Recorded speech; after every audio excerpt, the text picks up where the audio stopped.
What is a woman?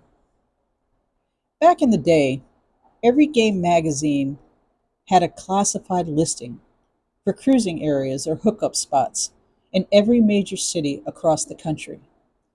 The majority were in some bathroom someplace. My first real job out of high school was customer service for Sears and Roebuck's. Unfortunately, the men's room was listed as a local hookup spot for gay men. The men would normally stay in the men's room until the queens started showing up in the ladies' room. One day, a queen started belittling me about my dress and lack of makeup. As a child in Catholic school, we weren't allowed to wear makeup, and our dress had to be modest. Every time on my lunch break, she would be there just to taunt me.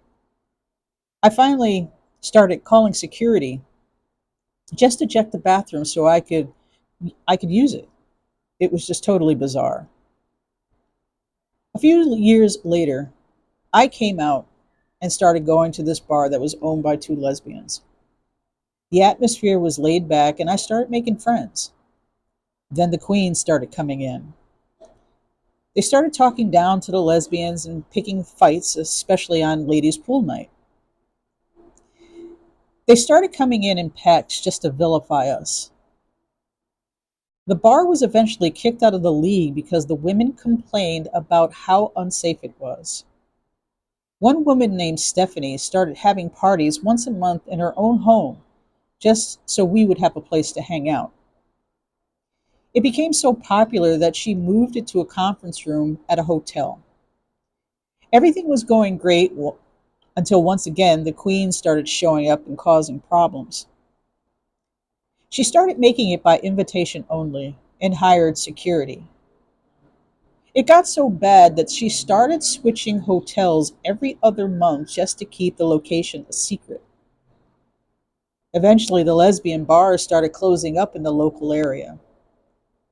People just started doing private parties to keep them away. It was an era of good times lost. Goodbye to the 80s through 2000s. Fast forward to today, and it has gotten worse. No spaces of our own, or we're labeled some sort of foe or accused of not being an ally. Some have taken to being with children and indoctrinating them.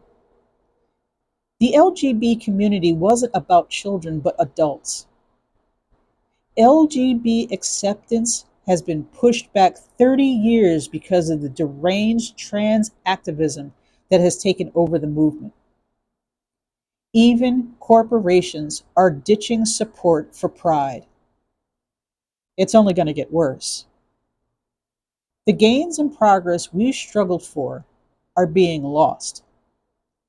I'm glad the UK has gotten some sense. Maybe the US will get some too. Thanks a lot for you activist weirdos for screwing everything up. This is Dark Star 44.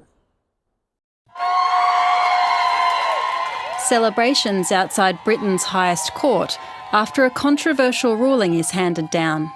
The unanimous decision of this court is that the terms woman and sex in the Equality Act 2010 refer to a biological woman and biological sex. The case marks the end of a long-running dispute between the Scottish Government and campaign group For Women Scotland. The ruling excludes transgender people from the legal definition of a woman. This is not about prejudice or bigotry, as some people would say. It's not about hatred for another community. It's just about saying that there are differences, and biology is one of those differences. It means trans women can be barred from some groups and single-sex spaces, such as changing rooms, refuges and hospital wards in Scotland, England and Wales. Trans race! Where do we want them? No! The court stressed that trans people will still be protected from discrimination under UK law, but campaigners say that's not enough.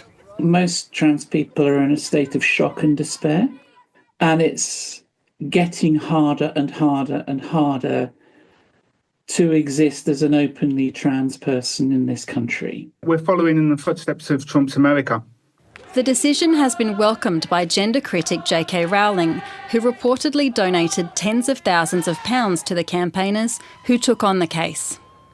On social media, she said that in winning, they've protected the rights of women and girls across the UK. The British government has also signalled its support. I think what it does do is give clarity to women and service providers. Uncertain times for the transgender community, with the implications of this decision yet to be fully felt. Sammy Clare, ABC News.